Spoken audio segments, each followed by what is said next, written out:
오늘 또 그대의 최고의 날입니다. 임은미 선교사 묵상입니다. 2022년 11월 5일 토요일. 최고의 날. 나는 무엇에 빚을 지고 사는 자인가? 로마서 1장. 어제는 기술학교에 금요일마다 있는 채플에 설교를 하러 갔다. 673명 학생들이 모두 다 온다는데 내가 숫자를 셀 수는 없었으나 하여튼 학교 안 챗불이 꽉 차서 챗불 밖에도 학생들이 앉아 있었던 것 같다. 초롱초롱한 젊은이들의 눈빛. 설교하기 전 이들과 함께 찬양하면서 그냥 눈물이 났다. 이들을 하나님의 임재함에 거할 수 있도록 함께 해주시는 하나님이 너무 감사했다. 하나님 말씀으로 잘 양육되어지기를. 내가 지난번 챗불에서 설교할 때 큐티에 대하여 설교를 하고 내가 미국 갔다 와서 그동안 큐티 하루도 안 빠지고 한 사람 상 준다고 했는데 어제 물어보았다. 그러니 거의 4개월 동안 하루도 안 빠지고 큐티를 글로 적은 사람이어야 하는데 10명가량이 손을 들었다. 할렐루야. 그래서 한 명당 한국 돈으로 35,000원, 여기 돈으로 3,000실링 가량의 상품권을 주었다. 그리고 내가 한국 다녀오면 또 이렇게 검사할 터이니 그때는 여기 있는 600명 넘는 모든 학생들이 매일 이렇게 큐티를 했다고 손들기를 바란다고 했다. 땅에서 상을 받는 것은 하늘에서 받을 상에 대한 이해표임을 알려주고 우리 삶에 하나님과 가까이 지내는 것보다 더 큰 능력이 없음을 강조해 주었다. 가만히 있어봐. 근데 35,000원 곱하기 600명이면 얼마지? 내가 웃으면서 600명 다 하면 상금이 꽤 될 것 같은데 돈이 지금 문제가 아니고 그대들이 하나님과의 관계를 맺을 줄 알게 된다면 내가 열심히 상금 마련하겠다고 했다. 어제는 청년들에게 정직과 선택이라는 맥락으로 이 나라 케냐의 정직한 리더들로 자라줄 것에 대한 도전을 주었다. 설교 마치고 기술학교를 돌아보니 학생 수가 많아져서 여기저기 더 증축 공사를 한 곳이 보였다. 식당도 더 넓어지고 베이커리 교실도 더 넓은 곳으로 옮겼다. 씩씩하고 예쁘고 밝은 600여 명의 젊은이들을 보니 마음이 뿌듯하니 그냥 흐뭇하고 기뻤다. 집으로 돌아와서는 기술학교의 행정적인 부분들과 재정을 좀 점검하고 그리고는 동네 재래시장에 장을 보러 갔다. 오랜만에 재래시장을 갔는데 역시 슈퍼마켓보다 과일과 채소들의 가격은 저렴. 내가 조금 넉넉하니 사면서 전혀 안 깎아서인지 덤으로 토마토 1개, 옥수수 1개 더 주는 이들로부터 느껴지는 정감. 나는 이곳 시장 가는 것을 좋아하는데 시장에 서 있으면 그냥 사는 것이 무엇일까라는 너무나 간단한 질문 앞에서 삶의 겸허함을 배우게 되기 때문인 것 같다. 묵상을 서는 지금 이 시간 비가 억수같이 쏟아진다. 새벽 예배 나온 성도님들께 우산을 나눠주었던 것에 대한 뿌듯하고 감사한 마음. 시장에서 장을 보고 집으로 오는데 문득 이전에 내가 전도하러 다녔던 시간들이 추억처럼 떠올랐다. 내가 약 9년 동안 니스트라고 나이로비 국제신학대학원에서 기독 상담학 교수사역을 했다. 이 학교는 케냐에서 처음으로 정부에서 석사 학위를 허락한 학교인데 내가 이 학교 교수가 되었을 때가 30 초반이었던 것 같다. 학교에서 최연소 교수, 최초 여자 교수. 그 학교 다닐 때 학생들은 방학 되면 아주 시골 지역으로 단기 선교를 떠났었다. 교수들이 안 가고 학생들끼리만 간다고 해서 내가 같이 간다고 자원했던 기억이 있다. 그때 텐트를 가지고 가서 선교하는 곳에 텐트 치고 노방전도를 다녔는데 밤에 비가 와서 텐트로 물이 스며 들어와서 누우는 몸 다 젖고 한밤에 덜덜덜 떨었던 기억.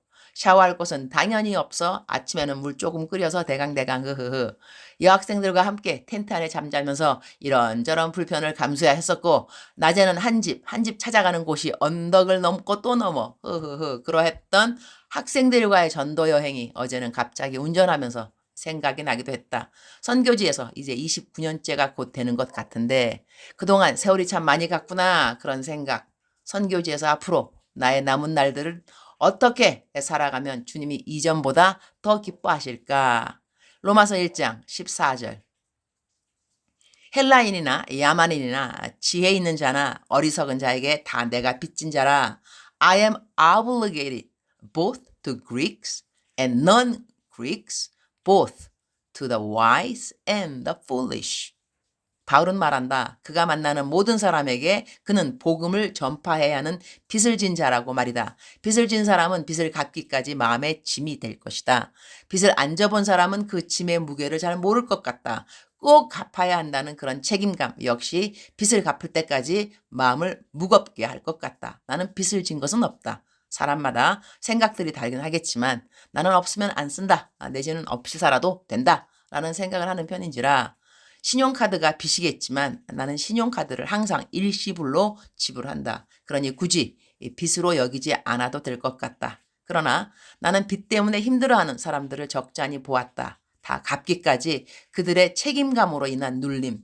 바울이 말하는 그가 복음의 빚을 진 사람들, 헬라인, 야만인, 지혜 있는 자, 어리석은 자, 그냥 한마디로 모든 사람이라고 생각하면 될 것 같다. 재정적인 빚보다 더 강한 책임감을 느껴야 하는 것이 바로 복음의 빚이 아닐까. 그런 생각을 해본다. 내가 복음을 먼저 받았고 그리고 그 복음의 중요성을 알면 알수록 그 사람은 더더욱 복음의 빚을 그렇지 않은 사람들보다 더 많이 진 사람일 수도 있을 것 같다. 바울은 당신이 죄인 중에 괴수라고 했으니 복음이 복음의 빚을 가장 크게 지고 살아가는 사람이라고 스스로 생각했을 수도 있을 것 같다. 내가 한때 8명의 케냐 아이들을 집에서 키웠을 때 식사 시간에 어느 한 아들이 우리 부부에게 감사 인사를 한 적이 있었다. 어떻게 이 은혜를 갚을 수 있을는지 모르겠다고 하기에 그때 내가 식탁에 둘러앉아 있는 모든 아이들에게 한 말이 지금 묵상하면서 기억난다. 우리 한국에서도 선교사님들이 오셔서 우리들에게 복음을 알려주셨어. 그 선교사님 덕분에 예수님을 만나게 되었지. 그래서 그 사랑의 빚을 우리는 케냐에 와서 갚고 있단다. 너희들에게 우리가 하고 있는 일은 바로 복음의 빚을 갚는 일이 되겠지. 우리가 고맙다면 우리에게 갚을 것은 아무것도 없단다. 다른 사람들에게 이 사랑의 빚을 복음으로 갚아주면 된단다. 그것이 우리나라에 오신 선교사님들에게 받은 복음의 빚을 너희에게 갚은 일이 되듯 너희들도 그렇게 하면 된다는 것이지.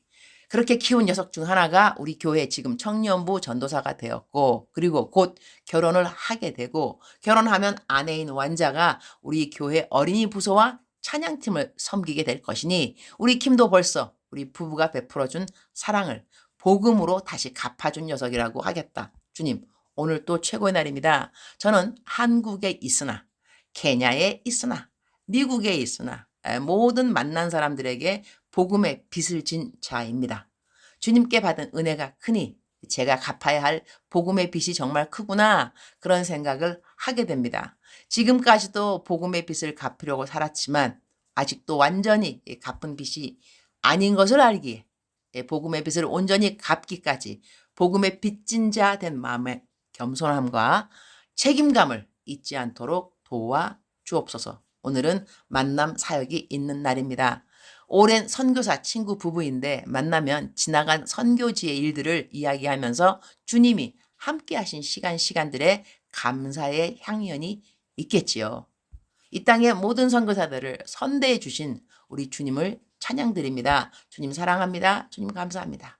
오늘 또 우리 주님 저를 보시면서 하루 종일 기쁘시면 참 좋겠습니다. 사랑하는 그대여. 사랑하는 그대여. 출석 부르고 있습니다. 대답하셔야죠.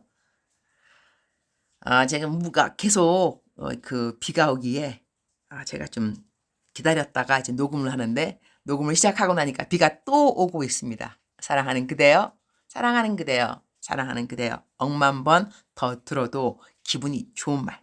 들으면 들을수록 더더욱 힘이 되고 용기가 되고 격려가 되는 사랑하는 내 아들아, 사랑하는 내 딸아. 제가 오늘 그 묵상을 쭉 로마서 1장을 읽다 보니까요. 바울이 무척 사람을 그리워했더군요. 내가 너에게 꼭 가기 원한다. 가기를 얼마나 간절히 기도하는지 하나님이 아신다. 하나님이 드디어 길을 열어주셨다. 서로 믿는 사람들끼리, 그러니까는 믿음의 공동체, 믿음의 형제들, 믿음의 자매들, 또 믿다가 이렇게 또 이렇게 멀리 떨어질 수 있잖아요. 한국에 살다가 미국에 오고 미국에 살다가 한국으로 가고 이렇게 함께 믿음의 공동체 생활을 하다가 헤어진 사람들. 아마 바울에게도 그러한 기억들이었겠죠. 그 예루살렘에서 있었던 함께 있었던 사람들, 로마에서 만난 사람들, 다시 만나고 싶은 사람들. 그런데 우리가 다시 만나고 싶을 때 왜 우리는 다시 만나고 싶을까요? 우리가 다시 만나고 싶은 형제, 애들, sisters, 자매들, 우리가 다시 만나고 싶은 사람들. 바울은 보니까 로마서 1장 오늘 사랑하는 그대여 시간이 좀 되시면 한 장 쭉 읽어보시면 좋겠습니다. 제가 이제 오늘 로마서 1장 들어갔는데 우리가 묵상을 함께 한다는 것은 함께 one whole chapter 그냥 한 장 함께 같이 읽으면서 스스로 또 이렇게 난 이것에 이러한 구절에 은혜 받았는데 또 유니스는 또 여기에 또 은혜 받았구나 이렇게 나름대로 건강한 비교도 할 수 있을 것 같습니다. 이 장을 쭉 읽다 보니까 이 바울에게는 사람을 만나면 그 사람에게 그 사람이 지금 갖고 있는 믿음 그것을 더 strong 강하게 해주고 싶은 그 마음이 아주 강하게 바울에게 있더라고요. 그러니까 우리가 서로 만나면 남들에 대한 뭐 가쌉이라죠. 가쌉이라 그러는 한국말로 또 자꾸 이거 한국말하고 영어하고 이게 비슷합니다. 가십, 가쌉. 그렇게 하려고 만나는 사람들이 아니고 어떻게 하면 만나서 더더욱 믿음의 진보를 가져다 주는데 우리의 만남이 도움이 될까? 그러한 마음으로 우리가 만나기를 사모하는 그러한 우리가 되었으면 참 좋겠다 하는 마음이 바울의 고백을 들으면서 하게 되었습니다. 바울은 이제 그러는 거죠. 내가 당신을 만나게 되면 당신에게 부족한 것을 더 채워주고 싶은데 당신에게 이런 은사가 더 필요할 것 같으면 내가 당신이 하나님으로부터 그러한 은사를 받을 수 있도록 도움이 되었으면 좋겠다. 이러한 맥락으로 이야기를 하는 바울을 만나게 됩니다. 사랑하는 그대여. 사랑하는 그대여. 우리 모두 다 복음의 빚을 진 자들입니다. 우리가 빚진 거 누군가가 내 빚진 것을 갚아주려고 한다면 그 사람 고마울 수밖에 없겠죠. 그렇다면 우리 모두 다 함께 복음의 빚을 진 자들이니 이 복음의 빚을 함께 갚아가도록 더더욱 도와준다면 참 좋을 것 같습니다. 내가 다른 사람의 복음의 빚을 갚는데 도움이 되고 다른 사람은 내가 복음의 빚을 갚는데 도움이 되고 이래서 서로서로 복음의 빚을 함께 많이 갚아가는 우리 모두가 되었으면 정말로 좋겠습니다. 사랑하는 그대여 사랑합니다. 사랑하는 그대여 축복합니다. 오늘도 그대의 최고의 날입니다.